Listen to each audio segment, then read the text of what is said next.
How English is taught has always been a subject of great controversy and strong opinion. Teachers TV has brought together a small group of people intimately concerned with English in the classroom to discuss the current challenges and their hopes for the future. The panellists are Adrian Barlow, Senior Examiner.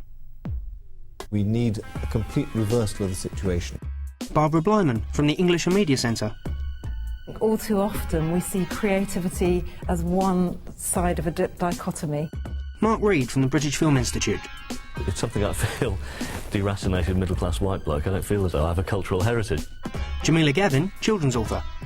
There has to be a certain qualitative judgment made. Sabrina Broadbent, teacher and novelist. There is too much sort of poured into the bag called English. And the writer and broadcaster, Michael Rosen.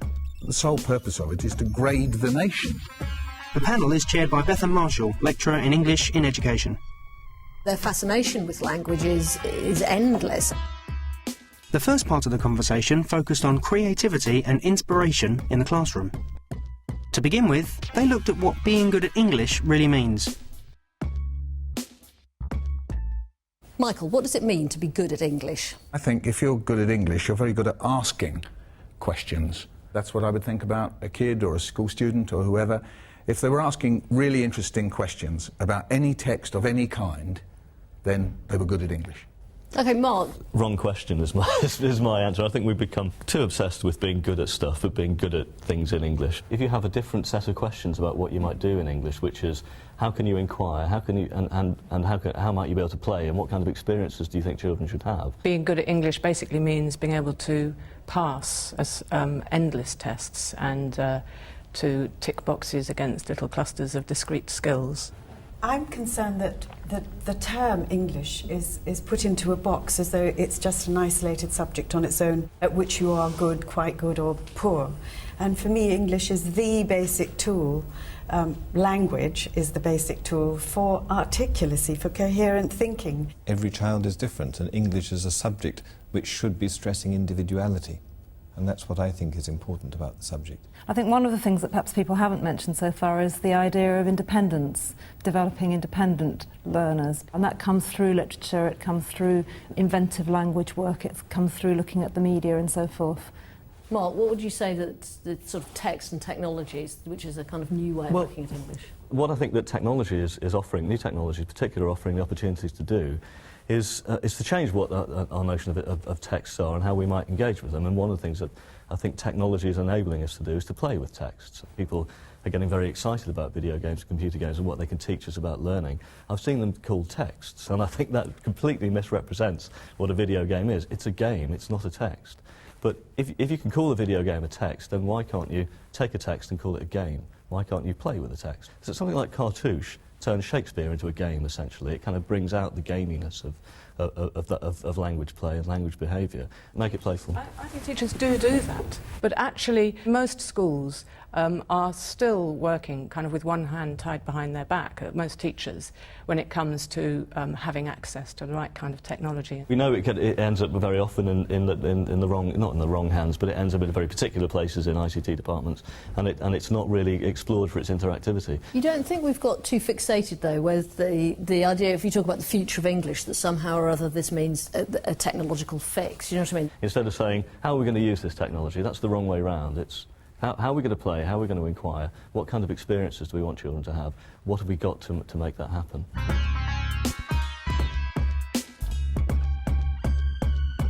Do you think that assessment and testing are some of the main things that actually prevent us from doing the kinds of things that Mark is talking about?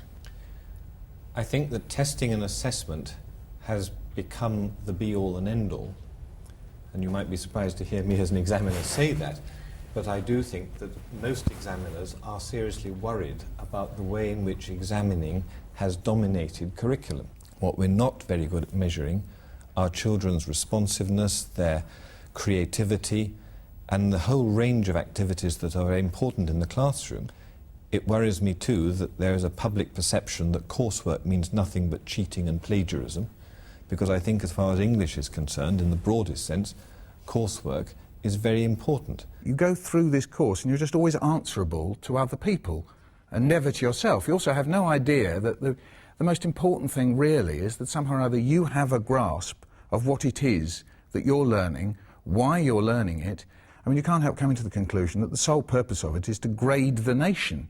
That's actually what's going on. And English is far too important to just take a top strata of grading and that these are the best. I mean, everybody has got to have access to English. It's got to be relevant to everybody. You can't produce a society where only a certain category of people are deemed to be good at English and everybody else is somehow inferior. You've got to legitimise and help everybody to find their articulacy. And if you do accept there has to be some kind of external system of assessment, then why not go for something where you sample a small amount of what you do with pupils and you allow the rest of the course, the rest of their experiences to be wide open and experimental and playful and all of those things, rather than ending up with a system where everything is kind of very rigidly geared towards that final test. If you look at the questions that are on the SATS papers in particular, they are obsessed with the notion that a text offers up facts. So any notion of a response to a text to do with feeling, or indeed, as Mark is saying, that you can play with the text and through the text, through that play, you will find out things, is completely missing. This then dominates how the thing is taught. But it's what I've called spurious facticity. That isn't what story and literature is about. I agree there is something wrong with what we've got in secondary school, but in primary school there has been a revolution in the teaching and the learning of what goes on there. And actually, of course, the tests are, you know, bizarre, Kafkaesque, the results are wild and meaningless. But actually, the curriculum in the primary school now, and the National Literacy Strategy, I have to say, has done a kind of a pretty amazing job. One snag though, because as a consequence of the testing, you only have to go into a Year 6 classroom over and over again across the country, and you find that the kids haven't read a whole book. Yes. What they've read is torn up texts.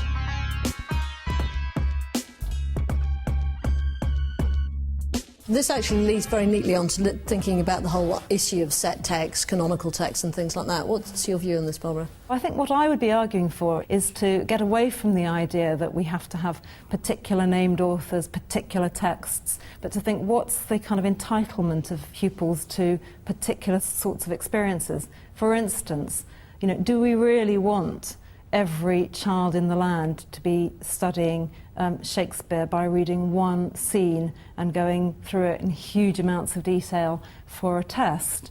No, I don't think we do, but we might say that we think that students should have an entitlement to studying Shakespeare as a piece of performance, as a kind of living thing.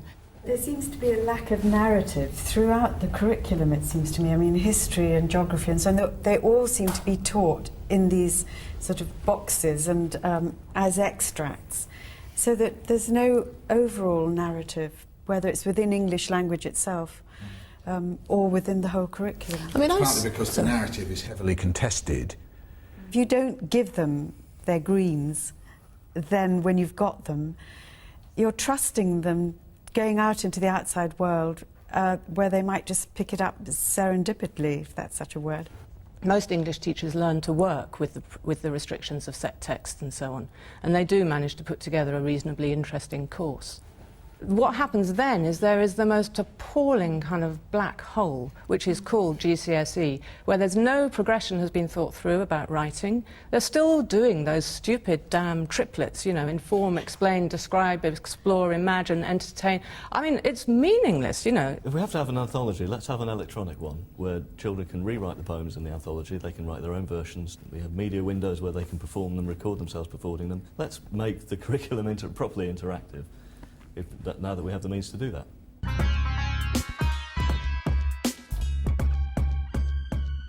It sounds like inspiration and relevance has been crushed out of the English curriculum at the moment. How can we put it back in for the future? I suppose this turns on the model that you have of the relationship between this person we call the teacher and this group of people, group of young people we call the class. Whatever range of activities that you come up with, there has to be some notion of partnership, and as the word we have, inspiration, setting fire in some way or another to this group of people. But the teacher herself, himself, must also be inspired in that situation. I remember the most exciting conversation I ever had with a student was at Vauxhall Manor comp years and years ago, where a girl said she never read anything, couldn't see any point, just as you're saying, couldn't see any point in reading, and I talked to her for about 5 minutes and discovered, for example, in her case, that her parents were from Spain, and they'd come over as refugees from the Spanish Civil War, and I just simply said to her, have you ever read anything about Spain and the Spanish Civil War? And she said no, and I said, well, do you know, there's this bloke called Hemingway, and he wrote a bit about that, and I came in with the book, and I know it just sounds like kind of the spark and every kind of teacher's hope, but she did read it, thought it was wonderful, and then said, has this bloke written anything else? That model of finding the door and opening it and setting fire and asking questions that you don't know the answers to, those seem to be at the heart of an inspirational classroom. As soon as you find what it is that motivates the child, what is their passion, what is their interest, they're suddenly articulate. I think the problem is that in secondary school, you know, the framework that we work in, the 10 lessons a day or 5 lessons a day, 10 subjects a week, every week, the timetable is actually, that's what we've got to dismantle. I would imagine a GCSE, which is much more like a kind of university course, you know, that you have a week where you do music, you have a week where you do English, then you have a week where you do maths. I do want to follow this notion about inquiry and about asking questions, and just to share with you a unit of work that I found on the QCDA website, and the unit of work is Can Buildings Speak? And I thought, what an interesting question. The problem is that unit of work is in art and design, and I thought, why isn't it in English? Why doesn't English ask those kinds of questions? And to take that kind of approach even to the study of grammar, what do verbs do? What are verbs for? What happens when you use the word I? You can only mobilise that curiosity if the students don't think that you know the answers to the questions already. Creativity is tentative, and it needs time, and it needs space, it needs thought. The fear of failure must be removed from the activity. You must have a sense of trial and error that of itself is actually worth it. I think all too often we see creativity as one side of a dichotomy and sort of other things, functional things, literacy or whatever it is, on the other. And I think that's such a shame. I think that for 2015 I'd love us to be seeing that kind of divide broken down. I've no doubt that English teachers are just as creative and just as inspirational as they've ever been, but they need to be able to flex their wings in a way they can't so easily at the moment, whether it's timetable constraints, whether it's text choice, whether it's assessment regimes, assessment objectives. All these things appear to be constraints. I hate the thought of children leaving school and going out into that world ignorant of the fact that there's a theatre out there, that there's music out there. You ask a student what they remember most about their school year, their school career, and it will always be the trip to the theatre, the trip to, you know, the Barbican, or the writer coming in. You know, we don't create, if we did get rid of the sort of shackles of the timetabled GCSE, we could create a kind of fantastically exciting and effective, you know, experience for them. One balance we've got to try and re-establish between now and 2015 is a better balance between creativity and criticality. There's no doubt that that's a strong theme running through everything we've been saying. But equally, and at the same time, I'm very concerned about the training of teachers to teach creativity and criticality in balance. It's sort of unlikely that sort of all the contradictions and conflicts over the subject will ever be resolved. And I think that's one of the great sort of strengths of the subject, is that it does encompass quite a kind of plural set of values and ideas, and therefore, in the best of circumstances, leaves scope for teachers to incorporate a whole range of different kinds of experiences and ideas. In the second part, they discussed the role of English in promoting inclusion in the classroom. They began by talking about cultural literacy. How would you understand the notion of cultural literacy? Well, I was concerned that there was enough literature around for children of many diverse backgrounds to be able to say, I relate to that, this could be me. And by being able to do that, that gives them a crucial sense of being valued, having a place in the world, being entitled to have a different background. So I think it's very important for everyone to explore their myth and legend and their roots and their history and their geography. I think English does that well, actually. In most inner city classrooms, I mean, the pupils are diverse and their cultures are diverse, and we have plenty of opportunity to give them and look at, diverse texts, at least at Key Stage 3. I have been in schools where the head teacher or the teacher will say, well, we don't have any minority groups in our school, so it's not an issue for us. Therefore, we don't need to go into it. The problem is partly in the way that the notion of cultural diversity is framed as being about kind of other people and other cultures. And actually, if you start with the notion of what is your culture, what are the cultures that you inhabit, then that's the place to start.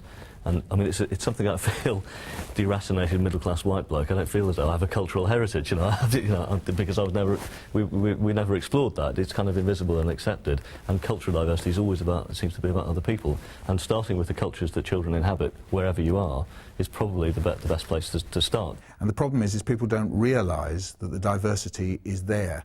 So, as you said, the whole idea is it's framed in terms of that there is an us and an other. And that is, the whole thing has to be reconstructed, but that's a political problem. That's to say there is no other and there is no us. We are all an us, or we are all the other. As Jamila and I once did a radio programme about it, every one of us uses the word pyjamas. Well, we only use the word pyjamas for the simple reason of the roots of this country in the Asian subcontinent. The diversity is there in our mouths every moment that we speak.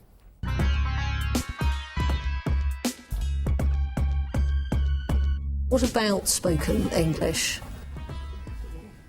Yes, well, yes, it's interesting, isn't it, that here we are, we're talking, there's the odd little reference to something written, but we've been going here for quite a while, and then you go out and there's people talking in the tube and so on, and then by and large, the main way in which the spoken word gets into the English classroom is when it's sort of preserved, either in the form of TV or preserved in the form of drama, but we don't actually talk about how it is. We do manage to talk to each other and exchange ideas. There are actually places for both the assessment and the kind of the doing of speaking and listening. I don't really have a worry with that so much. My worry more is that the confidence of teachers, and particularly inexperienced teachers, to come in and to know how to make sure that the talk kind of happens in a classroom, because that is a very difficult thing to do. You're spinning a lot of plates. One area I'd like to see really oral work and oral assessment developed is 16 to 19 A-level. I mean, there it really does shut down, and it's a great shame that... Except they do talk more in the class. Generally what happens is that the means of the learning is almost entirely discussion. I'm sure that one of the things that we need to do is to look for ways over the next 10 years in which we can genuinely credit students' self-awareness of language and their ability to use it in a variety of ways. One of the problems is that often children don't consider it to be work. I mean, their fascination with language is endless, and they play with language enormously. And of the people who shift the parameters of what's acceptable language, young people probably do it better than anybody, other than business jargon possibly. But it's not validated within the school, is it? And a very kind of orthodox standard English is the thing that's credited, isn't it, much more? Yeah, I mean, I think, again, there is too much sort of poured into the bag called English, and speaking oracy is kind of 1/3 of it, but we don't really quite know what we're doing with it, or whether it's valuable, or, if we can ignore it, we kind of do. I think that's the problem.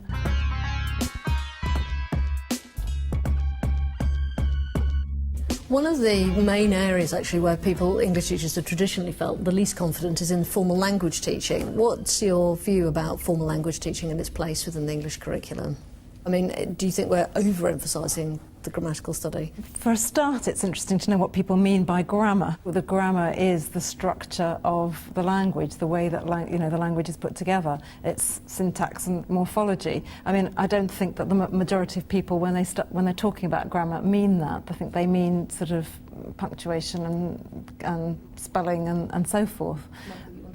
Well, I was going to say yes. I mean, normally, when you actually break it down what people mean by grammar, they mean virtually just how to make a sentence. And that's it. And that's what they're... explode that myth, don't we? That's what literacy is all about. That literacy is a much more broad set of skills and experiences than that agenda gives credit to. Us sitting round here, we're doing a whole lot of informal grammar about the way in which we're taking turns and how we take turns, how we're referring to things forwards and backwards. There's an enormous amount of what is in effect a kind of secret grammar going on here. If you were saying, you know, we want to empower kids to go out into the world, and people say, oh, right, well, they better have a sentence. Well, what about being able to, you know, cooperate and run a meeting? I remember one lesson I had by mistake on grammar turned into looking at the grammar of jokes. Because we were so bored, we actually ended up telling each other jokes, the class and I, and then we found that we could look at the grammar of jokes. I mean, that was really interesting. So there's no shortage, I don't think, of areas of fascinating inquiry. You know, it's almost, the problem is almost the opposite. Quite often, it's very difficult for English teachers to move away from just solely looking at literature, but also to look at these other uses of language, so you can actually see the difference. And the advantage of I'll stick up for texts here, is the advantage of using the word text is you're saying, look, there are this massive range of utterances, and look, here are the utterances that we call literature, here are the utterances that we call computer games, here are the utterances we call political speech. How are these different? One of the real dangers for English is that we are actually wanting to put so much into it that it simply physically cannot be covered, either within the curriculum or within education as a whole.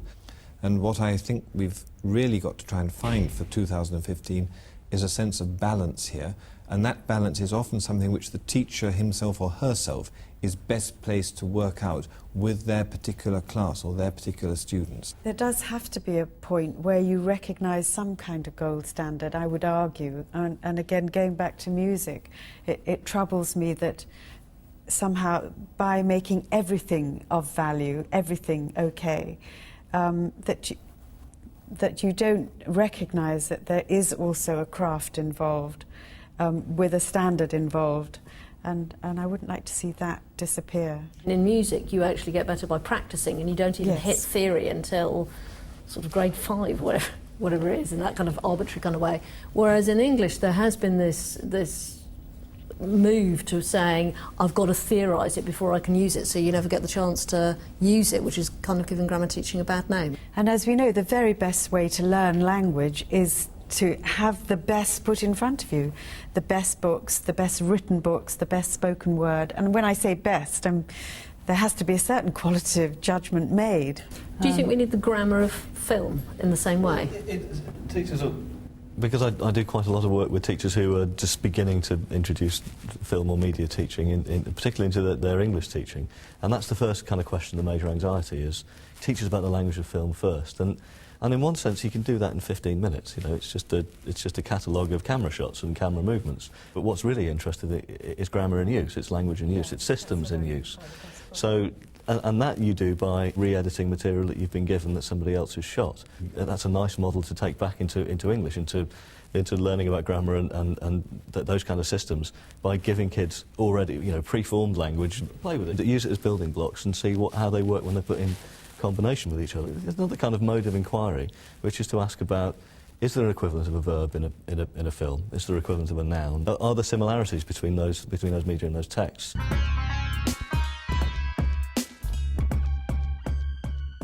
What role do you think English teachers themselves are actually going to form in shaping this bright new shiny future? And how can they have more of a role and a voice?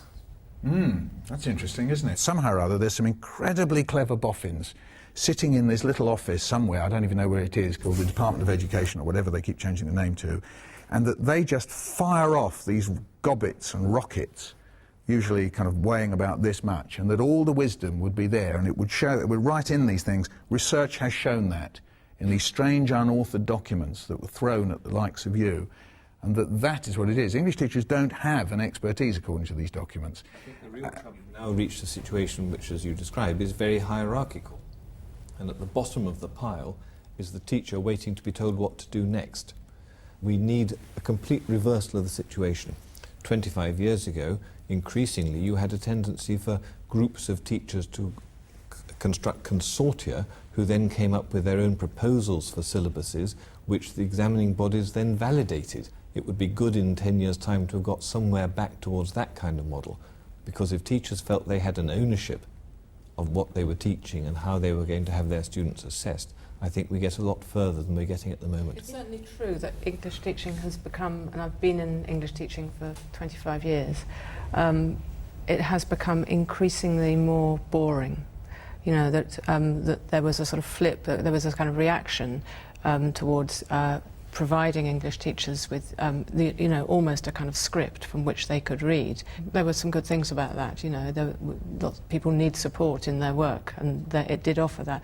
But it was so extreme and then became sort of taken on in such a wholesale way that I find myself sort of going cross-eyed with boredom, actually. Well, one of the things is space for continuing professional development of a slightly different kind to the one that's been offered so far. I think that's what we'd want for the future, is a genuine commitment to enough time and space for teachers to really talk about what it is they're wanting to do with their students, not just fulfilling particular objectives that have been handed down. The more we can get teachers to talk to each other about how they see the subject and ways in which they want the subject to develop, then the more we shall get that kind of informed debate that Barbara was talking about, so that teachers are both reflective in terms of thinking about their subject, but also active in terms of seeing ways forward with it. And that must be good. If there was just one thing that you could comment that you would like for the future of English, what would that be? I would want to see English being seen as a subject that belongs to all the pupils, that all pupils see it as being a place where they can develop their creativity and their talents. Sabrina? The timetable sent out in a Viking boat and set on fire and pushed out into the North Sea. Okay. If everybody could ask the question, who am I, how did I get here, and why do I talk the way I talk? Okay. I would like English to be a subject which students enjoyed. Absolutely. I'd like English to be seen as their rightful tool with which to articulate, communicate, create, be imaginative. It belongs to everybody, it belongs to them. Mark? Can I give the kind of school child answer? I think everybody said what I wanted to say. I don't have anything to add to that.